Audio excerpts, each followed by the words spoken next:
She said, "I'm so tired, I'm just going straight to bed." Then I heard her sneak out the back door. I didn't follow her. I just bolted the door from the inside and went to sleep. She discovered how tired she was when she was locked out of her own house at 3 a.m. with nowhere to go. I'm a creature of habit. I know, it's not the most exciting personality trait. I wake up at the same time every morning. I have the same thing for breakfast. I enjoy the quiet predictability of my life. I'm a sound engineer. I spend my days trying to eliminate unwanted noise. So I guess it makes sense that I value peace and quiet in my personal life too. My ex-girlfriend, Amy, was the opposite. Amy was a human hurricane. She thrived on chaos, drama, and spontaneity. For the 5 years we were together, I told myself this was a good thing. She was the exciting, unpredictable force that balanced out my quiet routine. I was wrong. She wasn't balancing my life. She was just constantly trying to capsize it. We Amy'd in a house that I owned. I bought it a year before I met her. It's a small, solid brick house on a quiet street with big oak trees. It's my sanctuary. When she moved in, I was happy to share that sanctuary. But over time, I realized she saw my quiet life not as a peaceful harbor but as a boring, stagnant pond she was determined to throw rocks into. Her need for constant stimulation was exhausting. A quiet Friday night with a movie was, to her, a sign of our relationship's imminent death. She'd start to get fidgety, pacing the Amy ING room, staring at her phone. "Isn't it crazy that we're just sitting here?" she'd ask. "There's a whole world out there, and we're just sitting." To me, sitting with the person I loved was the whole point. To her, it was a prison sentence. This led to a pattern of behavior that, for years, I chose to interpret as her being free-spirited.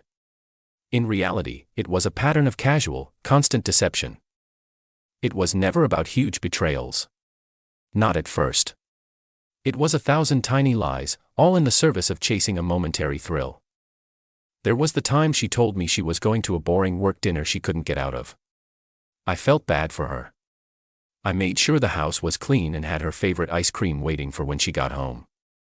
She stumbled in at 1 a.m., smelling of tequila and confessing with a giggle that she'd actually gone to a warehouse rave with a friend from her gym because it sounded more fun.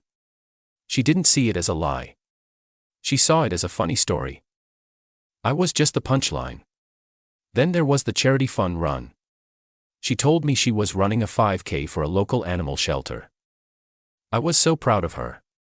I got up early on a Saturday morning, made a big sign that said, "Go Amy go," and went to the finish line to cheer for her.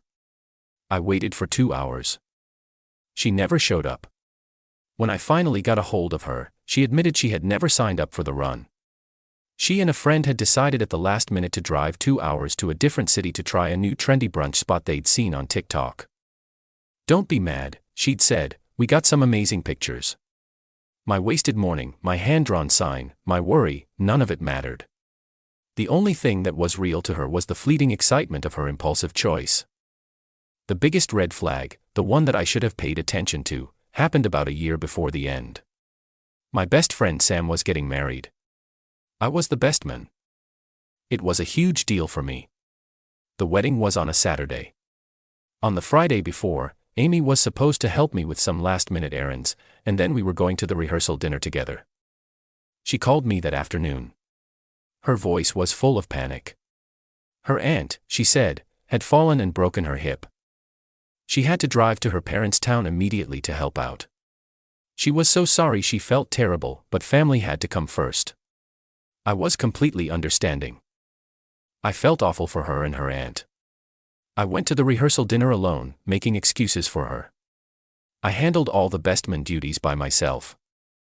The next day, at the wedding, I was getting texts from her about how stressed she was at the hospital. Then, during the reception, a friend of mine who hadn't been at the rehearsal dinner came up to me. "Hey man," he said, showing me his phone. "Your girlfriend is having a wild time in Vegas." He showed me an Instagram story. It was posted by one of Amy's friends who I didn't know very well. It was a video of Amy, front and center, screaming with laughter as she rode a mechanical bull in a crowded Las Vegas bar. The timestamp was from 2 hours earlier. There was no broken hip. There was no hospital.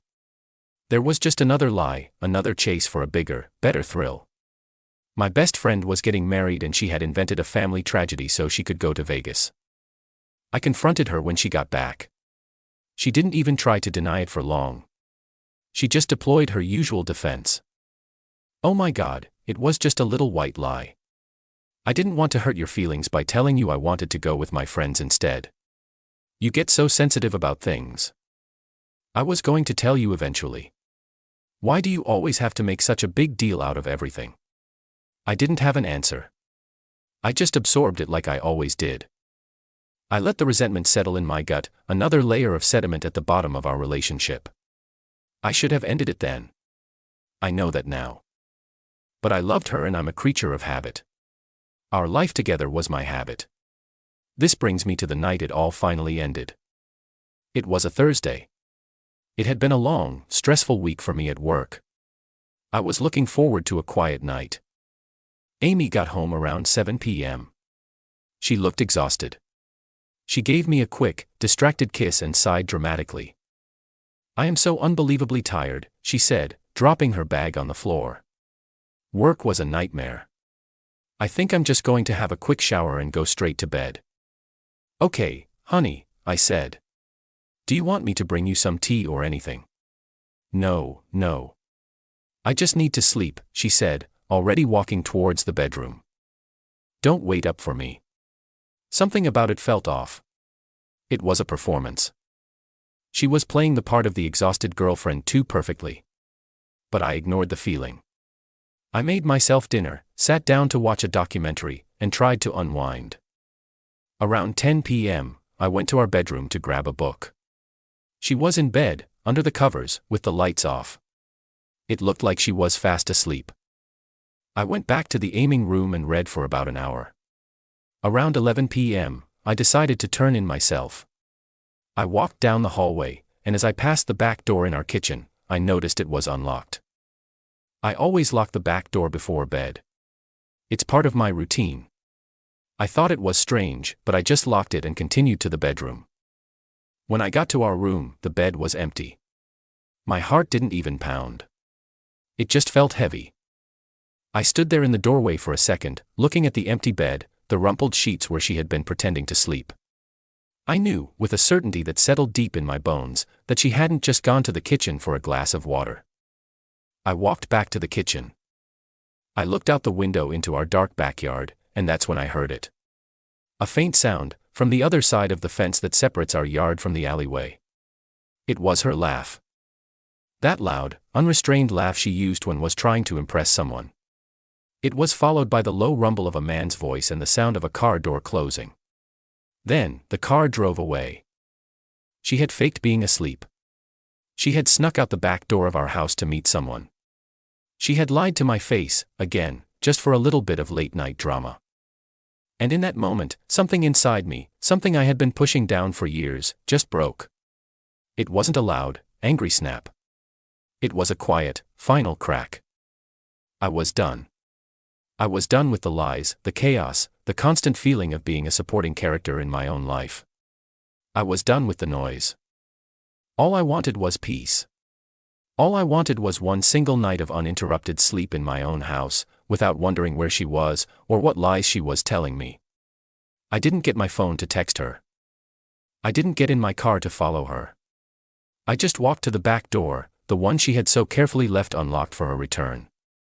I looked at the deadbolt. It was a simple, solid piece of brass, a mechanism designed to keep the outside world out. I reached out, my hand steady, and I turned it. The thunk of the bolt sliding into place was the most satisfying sound I had ever heard. Then I went to the front door and did the same. I walked through the house, checking all the windows, making sure they were locked. I was securing my sanctuary. I went to bed. For the first time in a long time, I didn't lie awake, listening for the sound of her key in the lock. I didn't worry. I just closed my eyes and I slept. I slept like a rock. I was woken up at 3:15 a.m. by the sound of my phone buzzing on the nightstand. It was a text from Amy. "Hey, the back door is stuck. Can you come open it?" I looked at the text and a slow, tired smile spread across my face. I didn't reply. I just put my phone back down and closed my eyes. A few minutes later, another buzz. Alex, are you awake? I'm locked out. Then another. This isn't funny. It's cold out here. Let me in. The texts were followed by a phone call. I let it go to voicemail. Then another call. I silenced my phone. The quiet in the bedroom was beautiful. Then came the knocking. A soft, hesitant tapping on the back door. Tap, tap, tap. I lay in bed, listening. The tapping got louder, more frantic. It turned into pounding. She was rattling the doorknob. I could hear her muttering curses under her breath. She moved to the front of the house. The doorbell rang. A sharp, angry chime that echoed in the quiet house. It rang again and again. Then she started pounding on the front door, her fists thudding against the solid wood. Alex, I know you're in there. Open this door right now. I still didn't move. I was a spectator at the premiere of her new drama, and I was the only one in the audience. She had created this chaos, and for the first time, I wasn't going to be the one to clean it up. The pounding stopped. I heard her walking around the side of the house, probably checking the windows. Then my phone started buzzing again. A string of voicemails. The first one was furious. The second was tearful. The third was a mix of both. A desperate, rambling message about how she was sorry, how it was just a misunderstanding, how she was so tired and just wanted to come inside. I finally decided the show was over. I got out of bed, went to the front door and spoke through the wood. My voice was calm and clear. Go home, Amy. What? She shrieked from the other side. This is my home. Let me in. No, I said. This is my house. You are a guest here, and you decided to leave in the middle of the night. The doors are locked now. I was just getting some air, she lied, her voice cracking. I couldn't sleep. I heard the car, Amy, I said, and the lie died in the air between us. There was a long silence. You can't do this to me, she finally whispered, her voice small and defeated. Where am I supposed to go? I don't know, I said honestly. But you're not coming in here. You wanted excitement. You wanted spontaneity. This is it. Figure it out. I'm going back to bed. I walked away from the door. The pounding started again, but it was weaker this time, less angry and more desperate. Eventually it stopped. I looked out the window and saw her sitting on the front steps, her head in her hands. A few minutes later, a car pulled up, one of her friends. She got in and they drove away. The next day was a storm of calls and texts from her and her friends. They called me cruel, a monster, a psychopath. I replied to only one of them, her best friend Becca. For 5 years, I was the stable, boring guy she came home to after she was done chasing whatever thrill she needed. I was the safety net. All I did last night was remove the net. She's a grown woman, she can learn to fly on her own. I had to hire a lawyer to handle the process of her getting her things. I never saw her again. I packed up her entire life in my house into boxes. I paid movers to take them to a storage unit. I sent her the key to the unit and a check for her half of the security deposit from the first apartment we'd ever rented together, years ago. It's been 6 months. The house is quiet. It's peaceful. It's mine. I've learned that my quiet, predictable life isn't boring. It's strong. It's a foundation. You can't build a life on a foundation of chaos and lies. She said she was tired that night. I guess she found out just how tired a person can get when they're locked out in the cold at 3 a.m. with nowhere to go. She wanted drama. I just wanted to get a good night's sleep. And I finally did.